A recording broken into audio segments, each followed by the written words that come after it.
अस्सलाम वालेकुम। मैं हूं फैसल तारड़। बहुत बड़ी खबर, बहुत बड़ी ब्रेकिंग न्यूज जी आ चुकी है। तारीख के अंदर जब से इस्राइल बना है, यानी बना क्या है, कब्जा किया उन्होंने फलस्तीन पर, तब से लेकर पहली बार यह खबर आई है कि इस्राइल के इलाकों पर कब्जा हुआ है। जी हां, कब्जा हुआ है। जब तमाम अरब ममालिक मिलकर गालबन 1967 के अंदर जंग लड़ रहे थे, उस वक्त बजाय इसके कि कब्जा होता, तमाम मुसलमान मुल्क जंग हार गए थे। और वो जो शाम के कब्जे में थी गालबन गुलान हाइट्स, वो भी इस्राइल के कब्जे में चली गई थी। तो आप अंदाजा कर सकते हैं कि ये कितनी बड़ी खबर है कि जो खबर आ रही है कि इस्राइल के इलाकों पर कब्जा हुआ है। क्या चल रहा है?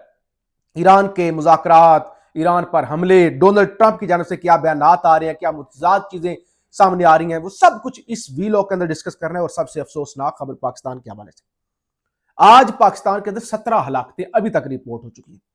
और ये हलाकतें किसी दहशतगर्दी की वजह से नहीं हुई, किसी तालिबान, किसी सुसाइड अटैक की वजह से नहीं हुई। इस हवाले से भी हमने बात करनी है। आपसे गुजारिश है, इस यूट्यूब चैनल को जरूर सब्सक्राइब करें, वीडियो को लाइक करें, शेयर करें और फीडबैक जरूर दिया करें। मैं जरा कोशिश करता हूं जल्दी के साथ अपडेट्स आपके सामने रख लूं। डोनाल्ड ट्रंप का ट्वीट आया है, उस ट्वीट से थोड़ी सी चीजें आपको अंदाजा होगा और फिर मजीद मैं चीजें आपके सामने रखता चला जाऊंगा। The United States of America is in serious discussion with the new and more reasonable regime. कह रहे कि हम अगरचे ईरान की अभी जो मिनिस्ट्री, खारजा मिनिस्ट्री है, फॉरेन अफेयर्स की, उसके जो सेक्रेटरी हैं, उन्होंने कहा कि हमारी डायरेक्ट बात कोई अमेरिका से नहीं हो रही, कोई भी। और उन्होंने ये भी कहा कि जो अमेरिका प्रपोजल लेके आ रहा है वो रियलिस्टिक नहीं है, वो रियलिस्टिक नहीं है, वो ठीक नहीं है, वो उस पर नहीं बात हो सकती। डायरेक्ट हमारी बात भी नहीं हो रही, जो बात हमारी हो रही है वो बात किसी दूसरे तीसरे मुल्क के जरिए हो रही है, जैसे पाकिस्तान के जरिए, तुर्की के जरिए या मिस्र के जरिए। वो कह रहे डायरेक्ट बात नहीं अभी और प्रपोजल। लेकिन ये कह ट्रंप कह रहे हमारी बातचीत हो रही है। और ये जो मौजूदा रजीम है, ये हलाल रजीम है, पहले वाला हराम था। रजीम तो वही है, खामनाई साहब को शहीद किया, उनका बेटा आ गया, वही सिस्टम है, वही सुप्रीम लीडर, वही ईरानी स्टैब्लिशमेंट, वही तरीकाकार जो है। कह रहे हैं अच्छा, a new and more reasonable regime to end our military operation in Iran। कह रहे हमारा ऑपरेशन खत्म करने के बारे से बातचीत हो रही है, लेकिन प्रोग्रेस भी हो रही है। और वो कहते हैं प्रोग्रेस होनी भी चाहिए, लेकिन साथ ही उन्होंने धमकी दी है, ट्रंप ने धमकी दी है कि अगर बातचीत कामयाब ना हुई, हम फौरी तौर पे किसी प्रपोजल पर ना पहुंचे, फौरी तौर पे डील ना बनी, फिर हम हमला कर देंगे, फिर हम खरक के जजीरे पर हमला करेंगे, फिर हम इतना नुकसान करेंगे कि जो ईरान बर्दाश्त नहीं कर सकेगा। फिर हम स्टेट ऑफ हुर्मुज़, हम फिर पीछे नहीं हटेंगे, ग्राउंड इन्वेजन कर देंगे। और ग्राउंड इन्वेजन तो आप कर देंगे। स्पेन से क्या खबर आई है? स्पेन जो असूल स्पेन ने एक वाज़ा किया, खड़ा हुआ ना पहले दिन से, आज स्पेन से खबर आई है। स्पेन कहते हैं हम बिल्कुल किसी भी अमेरिकी फौजी जहाज को अपना अड्डा देना तो दूर की बात, अड्डा देना दूर की बात, किसी अमेरिकी फौजी को अपनी फजा, एयर स्पेस भी इस्तेमाल करने की इजाजत नहीं देंगे। अब दूसरी खबर भी साथ सुन लें। British troops will not join any ground invasion of Iran. बरतानवी वजीर आजम कह रहा है हम किसी ग्राउंड इन्वेजन के अंदर भाई नहीं जाएंगे। अमेरिका ने खुद लड़ना है तो लड़ ले, खुद लड़ना है तो भाई लड़ दे, हम किसी इन्वेजन का, किसी ग्राउंड का हिस्सा नहीं बनेंगे। मैं जरा कोशिश करता हूं। अच्छा, ये जरा मैं खबर इसराइल वाली सबसे पहले, क्योंकि लोग इंतजार कर रहे होते हैं कि वो खबर किधर गई, और बाज़ औक़ात मेरे भी दिमाग से निकल जाती है, खबरें इतनी ज्यादा होती हैं। हिजबुल्लाह, खबर सुनिएगा, पढ़कर कुछ लोग इतराज भी हालांकि कर रहे होते हैं, जो चाहने वाले हैं, देखने वाले, वो कह रहे हैं यार ना पढ़ के सुनाया करें, हमें आपकी बात पर यकीन है। लेकिन मैं फिर भी कोशिश करता हूं कि फेक न्यूज से सोशल मीडिया भरा हुआ है, ये media, social media fake news से भरा पड़ा है जी। ऐसा झूठ, ऐसी ऐसी कहानी आप सोशल मीडिया पे सुनते हैं ना, बंदा कहता है अमेरिका तबाह हो गया, और वीडियो प्ले करें, अंदर कोई और कहानी होती है, ईरान के अंदर ये हो गया, मोहम्मद बिन सलमान की हलाकत हो गई। ऐसी ऐसी कहानियां होती। तो इसलिए मैं कोशिश करता हूं कि बेशक कम लोग देखें, लेकिन कम से कम उन तक हकीकत जाए। Hezbollah takes the town of Kiryat Shmona in Israel. یہ میڈیا بھی دعویٰ کر رہا ہے. The IDF has retreated after losing its main base. Channel 13 and Al Jazeera have confirmed it. Channel 13 کا تعلق ہے اسرائیل سے, الجزیرہ کا تعلق ہے قطر سے. دونوں کنفرم کر رہے ہیں کہ بھائی یہ جو خریات شمونہ کا علاقہ ہے یہ اسرائیل کے ہاتھ سے نکل گیا ہے. اور یہ عالمی میڈیا پر ایک اور بھی میرے سامنے خبر آ گئی ہے, سامنے لائٹ ہے تو اس لیے ذرا پڑھنے میں مشکل ہوتی ہے. حزب اللہ فائٹرز ریز فلیگز ان اسرائیلی ٹیریٹری.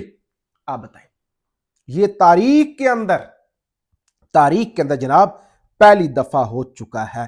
اچھا, ایک اور خبر جو ہے وہ میں آپ کے سامنے رکھ دوں.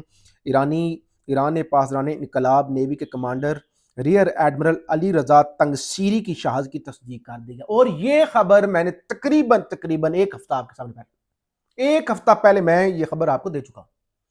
میں نے بتایا تھا کہ وہ جو اسٹریٹ آف ہرموز کو بند کرنے والے کمانڈر ہیں نا, وہ شہید ہو گئے. اب بتایا جا رہا ہے کہ وہ شہید ہو گئے. سرکاری میڈیا کے مطابق وہ جنوبی ایران میں ایک حملے میں زخمی ہونے کے بعد چند روز تک زیر علاج رہے, تاہم زخموں کی تاب نہ لاتے ہوئے انتقال کر گئے. ٹھیک ہے جی, بڑے اہم کمانڈر تھے. اچھا, ایک خبر پاکستان کے حوالے سے بھی آپ کے سامنے رکھ دوں.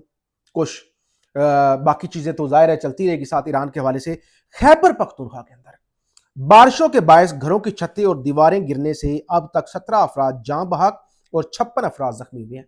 آج راولپنڈی اسلام آباد میں اتنا سخت طوفان آیا جی, جگہ جگہ پہ اسلام آباد کے اندر درخت گرے ہوئے ہیں. بہت سخت طوفان آیا. اور میں نے غالباً 2-3 دن پہلے اپنے ویلوگ کے اندر ذکر بھی کیا تھا, آپ کو بتایا بھی تھا کہ طوفان آنے والا ہے اور اس طرح کی چیزیں ہو سکتی ہیں. KPK کے اندر اس سے زیادہ سخت آیا, گھروں کی چھت گرے ہیں. 17 لوگوں کی ابھی تک موت ہو چکی ہے, 56 زخمی ہو چکے ہیں. تو یہ بھی ایک ناگہانی آفت, موسمیاتی تبدیلیاں. لیکن یہاں پہ حکومتوں کو کیا, ہماری حکومت کی دہاڑی لگ رہی ہے جی. آپ خبر آ جائیے کہ وہ کویت سے کوئی جہازوں کا تیل خریدیں گے اور وہ جھنڈا لگانے کی اجازت, ہمارے جھنڈے کو تو امان ہے, تو وہ اسٹیٹ آف ہرموز سے گزرنے دیں گے. تو ہم تو بھائی اس جنگ سے بھی اپرچونٹی, اللہ کا شکر ہے پاکستان فائدہ اٹھا رہا ہے, وہ کہیں نہ کہیں دہاڑی دوڑی لگا رہا ہے, اپنا اس نے کام سیدھا رکھا ہوا ہے. بہرحال بڑا نقصان ہو رہا ہے مڈل ایسٹ کے اندر. وہ اس لیے کہ یہ جو خبر آتی ہے کہ فلانا پانی کا ایران کے اندر یا پھر قطر کے اندر یا بحرین کے اندر پانی کا پلانٹ, اب ان کے پاس پانی نہیں ہے صاف پانی جو پینے کا ہوتا ہے نا, میٹھا پانی, وہ ان ملکوں کے اندر نہیں ہے, سمندری پانی ہے. سمندری پانی کو یہ کیا ہوتا ہے, ڈی سیلینیشن پلانٹ, اس کو میٹھا کرتے ہیں, یعنی اس کو صاف کر کے اس کو پروسیس کر کے اس کے ذریعے یہ سارے عرب کے اندر پانی سپلائی ہوتا ہے. تو وہ جو پانی کے پلانٹ تباہ ہو رہے ہیں, تو پھر ظاہر ہے بھوک الگ سے, پیاس الگ سے, وہاں پہ جو ہے وہ تماشا جو ہے وہ الگ سے جو ہے وہ لگنے جا رہا ہے.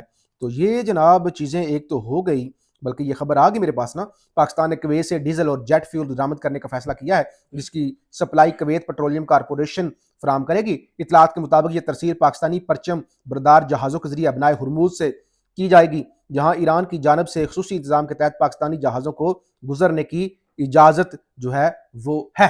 تو بہرحال یہ چیز ایک اور میں نے خبر آپ کے سامنے رکھی تھی, وہ بھی ذرا پڑھ کے سنا دوں تاکہ لوگوں کو تصدیق ہو جائے. ایران's foreign ministry says it's welcome regional mediation effort but proposal must be realistic. Hindustan کے بچوں والا کو پرپوزل ہونا چاہیے, کوئی سیدھا پرپوزل دے. یہ جو آپ ابھی تک جو چیزیں دے رہے ہیں اور انڈائریکٹ جو آپ میسج پہنچا رہے ہیں, یہ ہمارے لیے قابل قبول نہیں ہے. بہرحال خبریں لمبی ہیں میرے پاس, ابھی کافی اپڈیٹس ہیں, اگلے ویلوگ کے اندر تفصیل سے آپ کے ساتھ رکھ دوں گا. فیڈ بیک ضرور دیجیے گا. پاکستان زندہ باد.